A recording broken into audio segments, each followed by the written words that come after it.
Welcome back again. So I am Dr. Daniel Handysides, although most of you know me as Danny, and it is my absolute privilege. That's the title of the series. It is my privilege to talk to Dilys today and really give her some of my platform and give a little time of my voice. So, Dilys, who are you and how do you know me? So Danny, I locate myself as an cisgendered Afro-Caribbean American woman who is wife to one, mother of two. I am a chaplain, a pastor, married to a pastor, and I am a Gen Xer, and I'm living in Southern California on the West Coast with my two children and a dog. And I work in a college environment. So those are all all of my intersecting locations. And how do I know you? I had the privilege of being your chaplain when you were doing your master's and your PhD, DRPH studies here in Southern California. And I think we crossed paths when you were in undergrad and I was in seminary. I just never had the opportunity to get to know you because I think it would have been even more amazing to have interacted with you as you were developing into the person you are today. Yeah.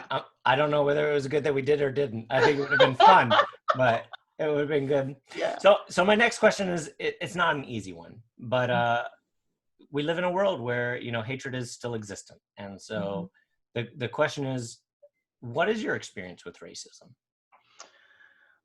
Danny, that is such a broad question. And had you asked me a week ago, like literally a week ago Thursday, I was in tears on my way home. I started my morning angry and frustrated and hurt and engaged in several conversations during the day. And I was heading home and I was listening to a broadcast on NPR. And I was in the corner of, and you know this landmark, I was at the corner of Waterman and Barton, and I just started crying. And I was like 2 blocks from my house, from turning on my main street. And by the time I got home and got out the car and walked into the house, I looked at my husband and I'm like, I just lost it. And he said, what's going on? And I started crying again. And I was crying because the incidences of the last month and a half, right? So if we set this up and we're talking about, we went from COVID, where we were sheltering in place, and then we found ourselves having conversations about yet 3 more deaths. And for me, George Floyd's death was precipitated by the video of the woman in Central Park calling the police on an African American man and claiming that she was being harmed. And so that happened Monday. That had me on edge. And then my husband told me about the George Floyd thing. And I didn't even have to see the video. And I just went in. And I mean, I went all the way in. And I have been feeling a pain that has been hard to evade. And it's been this deep mourning and this like years of mourning, right? So it's not just my mourning, it's the mourning of all the mothers and fathers and just all the people that look like me. And it's been heavy and it's been hard. And it's been one of those things that I think of my mentor, shout her out, Janet Jenham in New York, years ago when I was young and silly. And she asked me if I was going to come to a funeral at church. And I was like, no, I'm not coming because I don't know who this is. And she said, you should, because someday your friends are going to be dying and you're going to understand the community and understand what happens in consoling places. I didn't understand, but Danny, let me tell you, this has been hard. I work as a chaplain. So I'm in intersectionality for me is my life. It's the connecting with people, getting to know them and trying to understand what are their motivations, how they interact with faith. You and I have had multiple conversations over the years, and we have been on opposite sides of some things. You have wanted to burn stuff down. And I have said, we can't burn it down yet, Danny. And you've also pushed me as a public health professional to even broaden my understanding of the consequences of race. And I am currently in school. And so when you ask me about my experience in racism, I have to say to you, it's not just racism, it's class, and it's gender. Because for me, those are three intersecting locations that I can't separate. I grew up in the Caribbean, and I grew up in a country where our motto is out of many, one people. I grew up being told about the consequences of slavery, not only in the Caribbean, but around the world. This was something that we weren't sheltered from. We learned this and everybody learned it. You know, they're Jamaicans that look like you, Danny. we you know, that talk and do our dialect, and you know this because of your experiences, you know, with Caribbean people. And I remembered understanding that the consequence of racism in Jamaica was colorism growing up as a child. And it was the fact that the people who were in the jobs like banking and the businesses and who were the front facing people were either light skinned Black people or white people or Indian people or Chinese descended people and so on and so forth. And we understood there was this hierarchy from slavery of the people who were darker skinned had lived who worked the fields versus the children who were the consequence of I'm gonna be very blunt. These weren't consensual relationships, right? So right. These were masters who went into their Black slaves and forcibly had sex with them. Not all of them. Like let's be clear that over time this became this really crazy relationship, right? Mm-hmm. And then people that look like me came from that.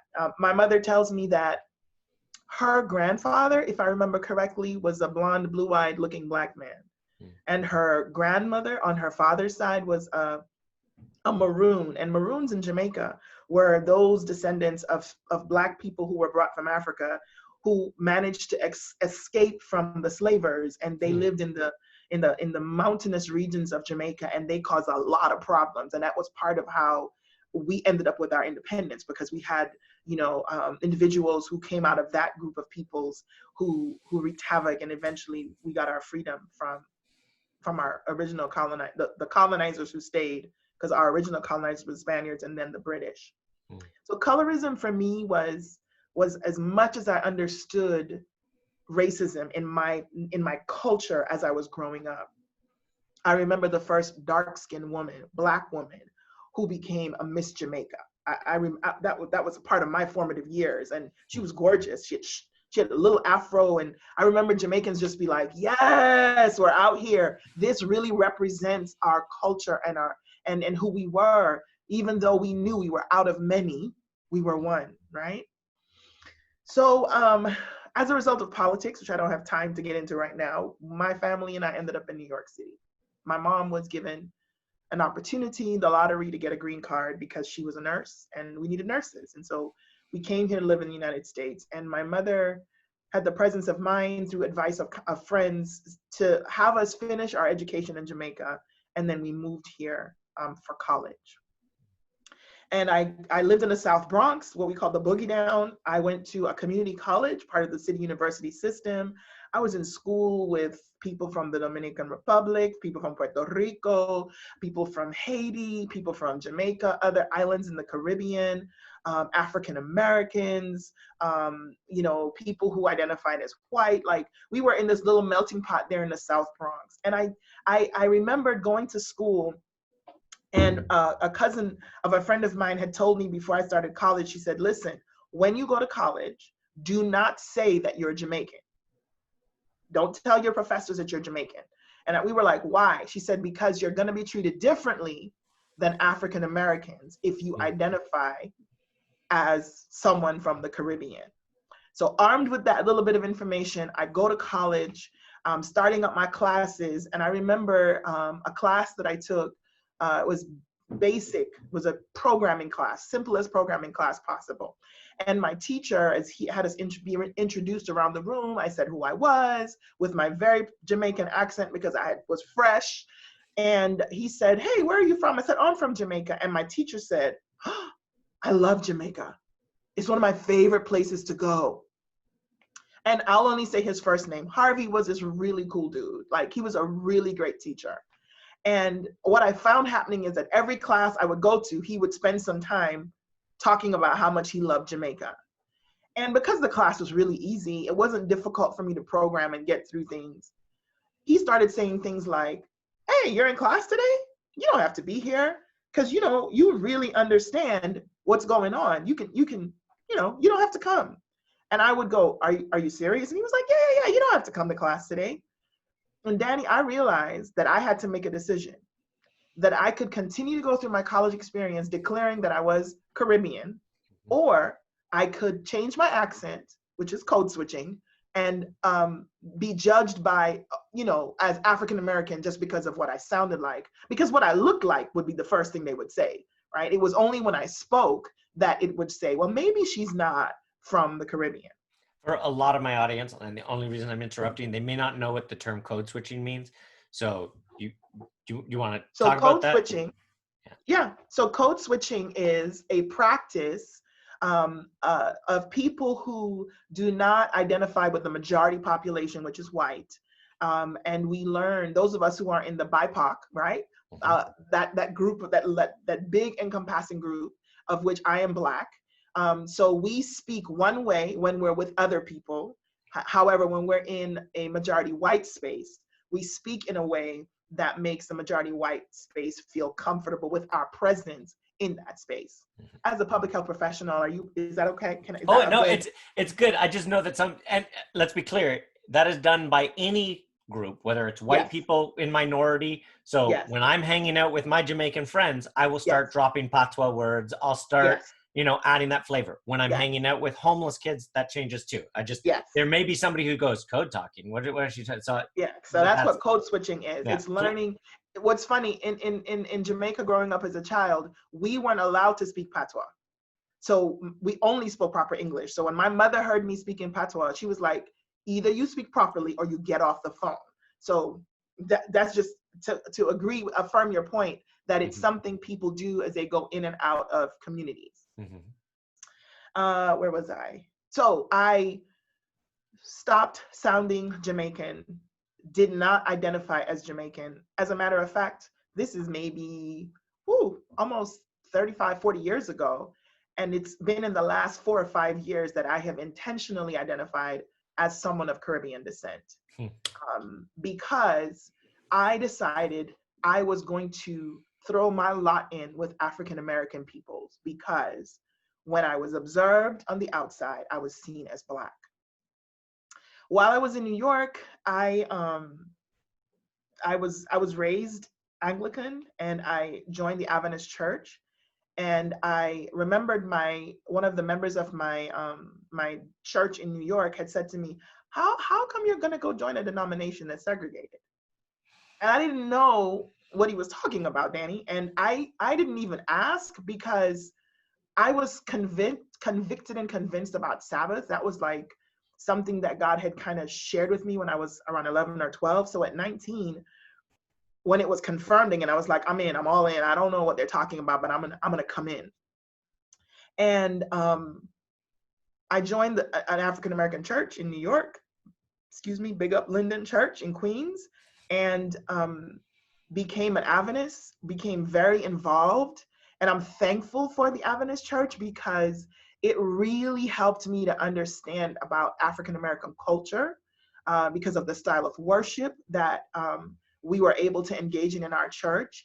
And our church was a melting pot of the African diaspora, because at the Linden Church, when I joined, we had people who were continental Africans, and that means people who had been born on the continent of Africa and emigrated to the United States, or they were first generation descendants.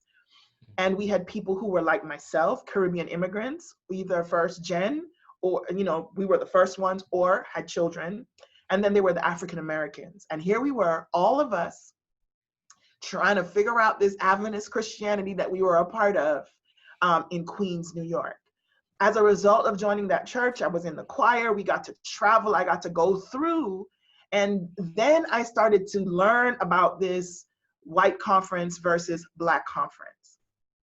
However, my friend, who every time I do this story, which makes her chuckle, and I want to make sure I get her married name correctly because I want to respect her man of God. But my friend, Jean Marie, at the time she was Jean Marie Freno, but that's not who she is now. Jean Marie and I met at AUC, and we engaged in a relationship that would not have happened had it not been for our mutual friend Adrienne Townsend. Because at the time, I was like, I have friends. I don't need to make new friends. And we had gone to Massachusetts together to take our teacher credentialing classes. And as a result of that, we got connected. And she is a white identified individual. She was raised, she's half Irish, half Italian, so is very white in New York. But she sang on the New York State Haitian Interdenominational Mass Choir. And she was the only white woman on that choir. And I remember going, who's the white woman? Like, does anybody know who she is? And I had to go all the way to Massachusetts to get to meet her. And we began our relationship, which was filled with all kinds of questions and conversations about what it meant for her to be white, what it meant for me to be Black, what it meant for her to be the only white woman on this Haitian Interdenominational Mass Choir, her journey into Christian Adventism. And we really started talking and had hard conversations. And I remember Jean Marie saying to me, Danny, she said, the only time I'm not really comfortable in a Black church is during Black History Month. And I immediately got like, well, why? And she said, because nobody in my family owned slaves. And I didn't own them. Anybody in my family didn't own them.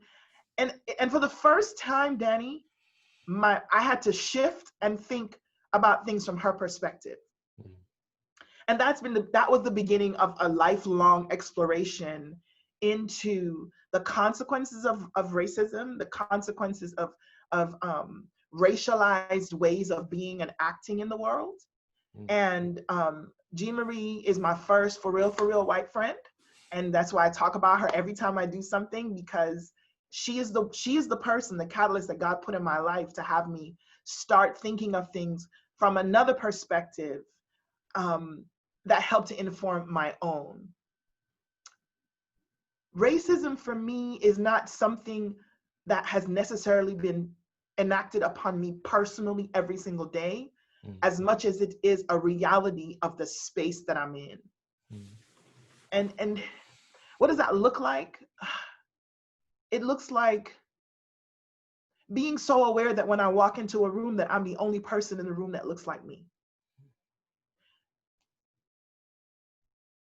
Being aware that if I don't maintain a certain tone where I can't be passionate, I can't be opinionated, because if I do, I'm going to be labeled as something that I'm not. It's enacted upon me in the fact that I am married to a dark complected Black man who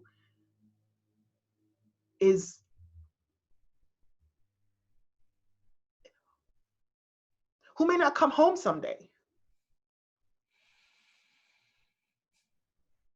Because when he gets pulled over by the police, not if, when, if he doesn't answer the questions correctly, and let's be clear for people who are watching this, right? There's always this question, and as a Black woman, I think about it too. All right, so if the cops pull me over, I'm not gonna argue. I'm just gonna sit right here in the seat. Whatever they ask me, I'm gonna respond. But we've seen that it doesn't matter. That if I'm not argumentative, or if I ask the question like, well, officer, what's the problem? That I might have ended up with the officer for whom on that day, it it ends up exploding into something else, and my husband can't come home. Worse, Danny, worse, Danny, worse, Danny. When you met me, I was pregnant with our little boy, and he is now 6 feet tall. He's a big man. He's only 14 and he's 6 feet tall. And I have had to have conversations with him about when he gets pulled over, how we want him to comport himself, when he leaves the house, how he has to be mindful. And also our daughter, right? Because what we've seen recently with some of the deaths, you could be in your own house. In your bed. In your bed sleeping. And when I think about Atiana in Texas that night when she was watching movies with that little kid and then she was killed, you know, and the names, the litany of names keeps going on. That's my reality. And I remembered someone saying to me, a person who was white identified, who said, it must be exhausting for you to have to think about that all the time. And I was like, well, yeah, it is.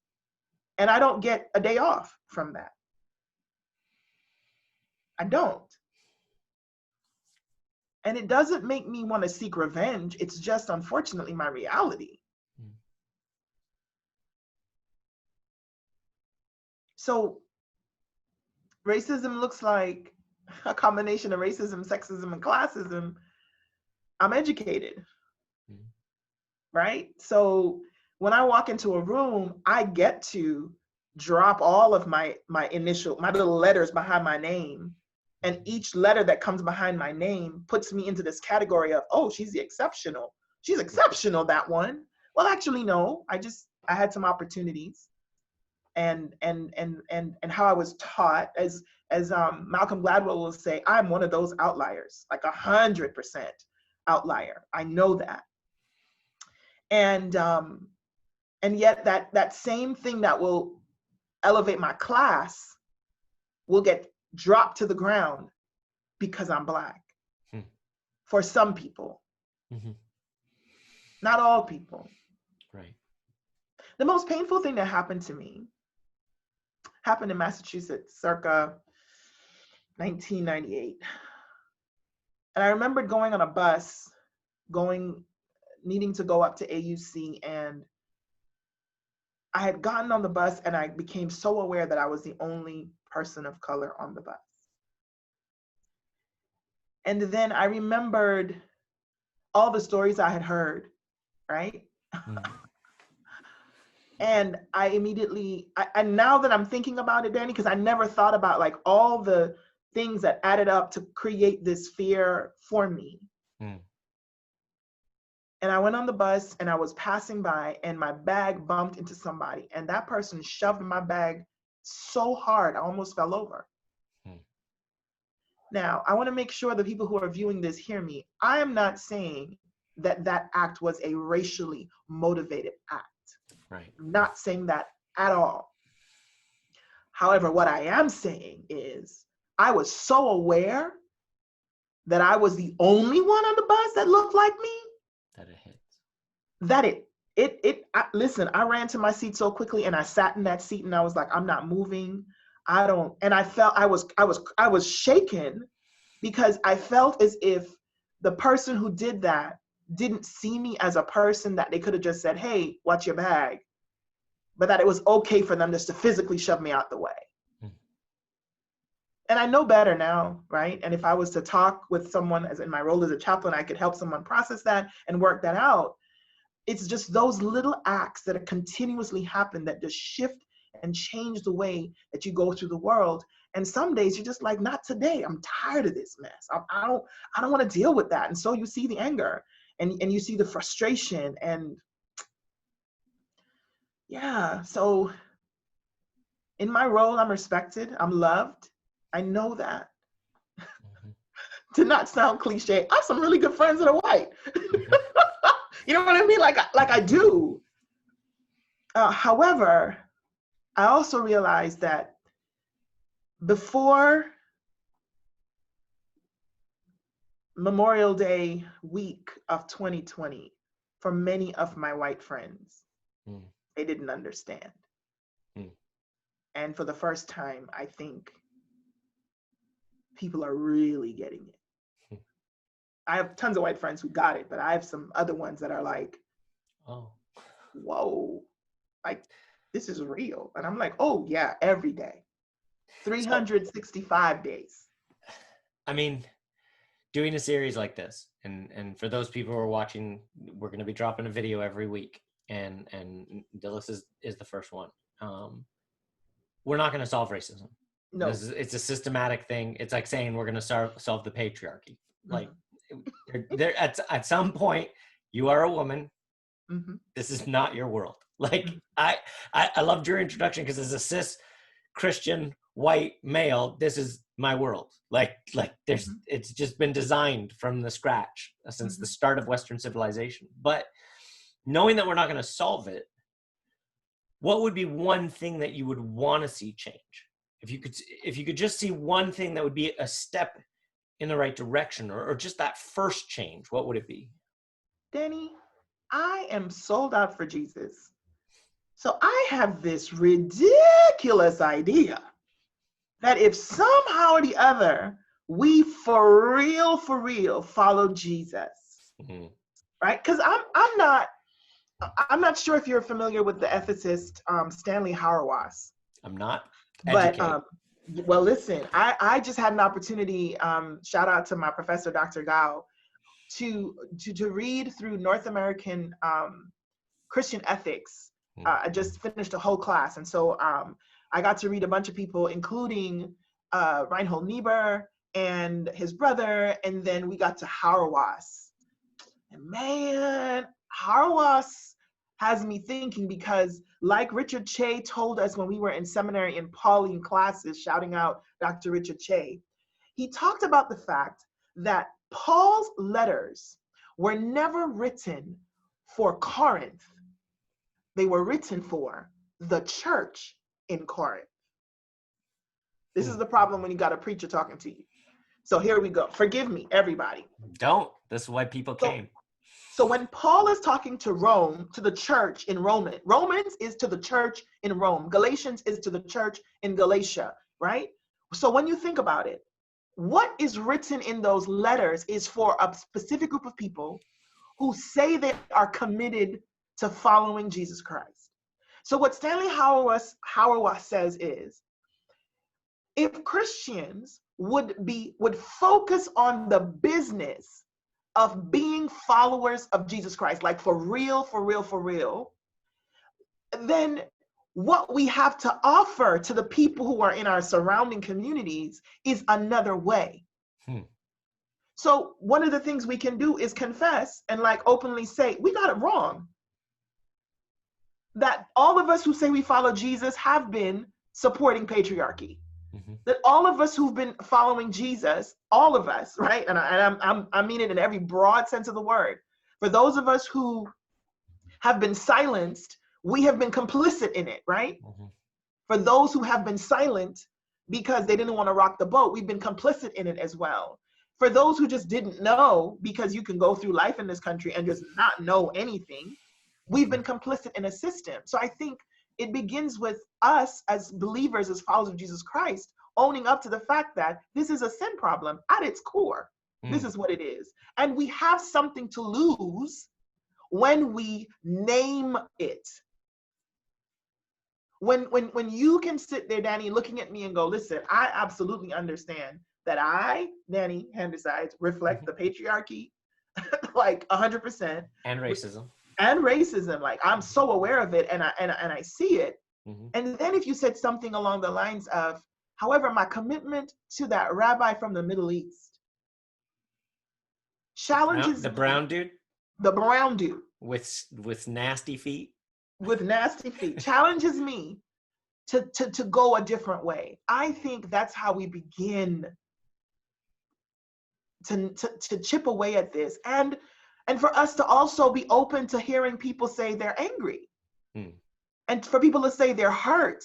And for people to be uncomfortable. Right? Like that for me is the beginning. It's you saying, I don't like this conversation. I don't feel comfortable in this conversation, but I'm going to sit here because I'm going to tell you that I'm going to sit here with you. And I'm not fixing how you feel. Not at all. But I'll sit with you. It's you taking the risk of saying, I'm probably going to lose some friends. I'm going to get unfriended by some folk. I'm not going to be received. However, my commitment to this brown rabbi from the Middle East over thousands of years ago that says, love your enemies, that says, turn the other cheek, that says, that if you want, I read it yesterday from my devotional. I think it's Matthew 19 or Matthew 20. And it says, if you want to be first, become a slave. If you want to be elevated, then you need to serve. And when Jesus is slave, he's not talking about the chattel slavery that was a transatlantic business, back in the 1800s. He's not talking about that. But he says, if you want to get elevated, the way up is down. Mm. So if we want to chip away at that, that for me is the direction to go. And here's the other thing. Mm. Can we be honest and truthful and declare that there has been a commingling of Christianity and or religiosity with our political views? Mm. And we need to separate the two? That we're either for Jesus all the way, or we're going to be pro something or for something else. Mm. That is, in my humble opinion, is a way forward. And that's what I'm sticking. That's why I'm here. You could have just said, we could have marched with you. That would have been, hashtags are nice, but that's challenging. Mm-hmm. I wish that I could say we all live in the same world. It drives me batty when people tell me they're colorblind, and then tell me the 3 Hispanic friends they have. And it's like, wait, okay. We live in different worlds though. Yeah, we do. There is a white world, and there is a Hispanic world, and a Latinx world, and you break it down. If you're African American versus continental versus Caribbean, you live in different worlds. You may commingle, but you live in different worlds. If there's one thing about your world, and your world doesn't speak for all blacks in the nation, but if there's one thing in your world that your white friends should know, or you wish they knew, what would it be? That they should ask questions. Hmm. Telling me that you're colorblind means you don't see me. And then I'd have to ask you, why won't you see me? And as a chaplain, I'm trained to go, I'm going to ask the question. I'm going to keep asking till we get to it. And I think that's the beauty of the relationships that I had that started with Jean Marie. Because when Jean Marie said that she was uncomfortable, it forced me to get off of my, well, you can go ahead and be uncomfortable then. You don't know what, and to stop for a second and live out my faith, right? Because if I'm for real about following Jesus, then I need to hear what the other person has to say. We don't have to agree, right? Because we didn't always agree. We didn't. I had said to Jean back then, I was like, Jean Marie, for real, if I went into Macy's, they're going to follow me and they're not going to follow you. And she would say, no, they wouldn't. And I'm like, Jean, let's agree to disagree. And we did. And over the years. Never took her to Macy's? No, we just agreed to disagree. And I think over the years, we both have grown in our understanding of how messy this whole situation is. Mm. So I would say to my white friends, for example, if you happen to have a black friend during this time period, reach out, say something. Even if it's simple, I don't know what to say, send. And what that communicates to us is, you see me. You are hearing me. You can send a text or an email that says, or call, leave a message that says, I don't know, I feel so uncomfortable right now. And I'm not asking you to hold my feelings. I'm just saying, I don't know what to say. I don't know what to do. When you're ready, I'm here. But acknowledge, that something's wrong. Here's another thing. Empathize. Extend compassion to people, right? Don't get stuck on this conversation about, well, they're looting. Yeah, they are. People actually are looting. Yeah. I just wonder though, how come we're so passionate about the looting, but we're not passionate about the fact that we don't have quality health care in BIPOC communities? We just don't.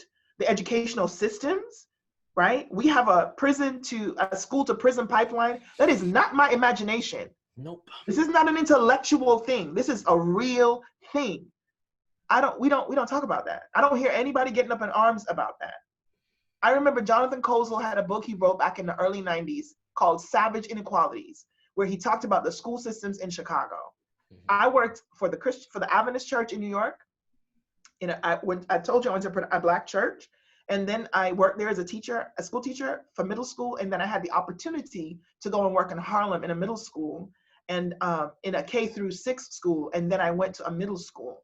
And I remember, Danny, talking to my kids and having them say things like, Miss Brooks, do you believe in the Cosby Show? And I would say, yeah. And they would say, Miss Brooks, that's not true.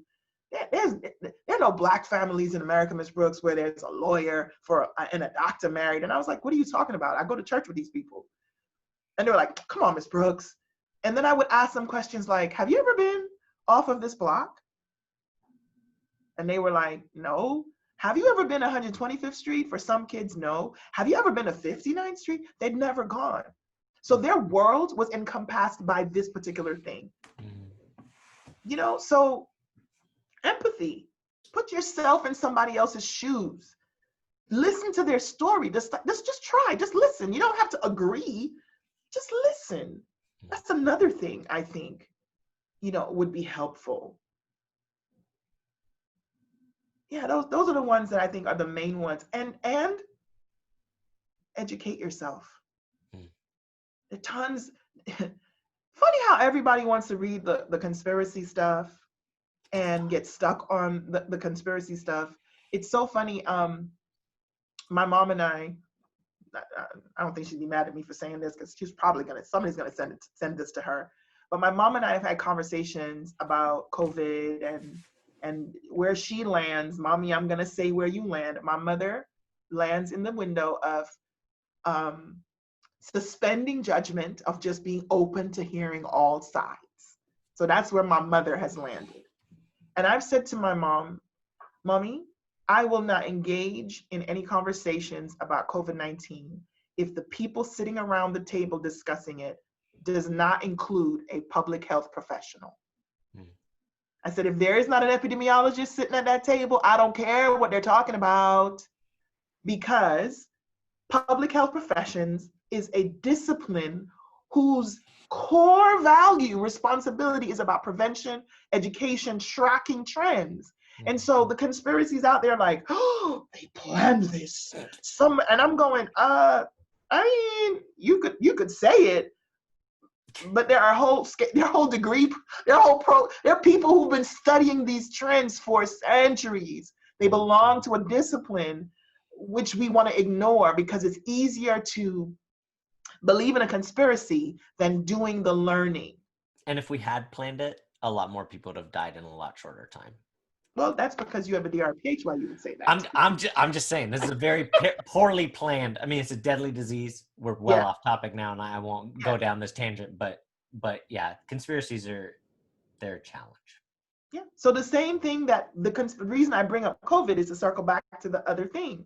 So you'll find people on YouTube. That's why I want you to be careful.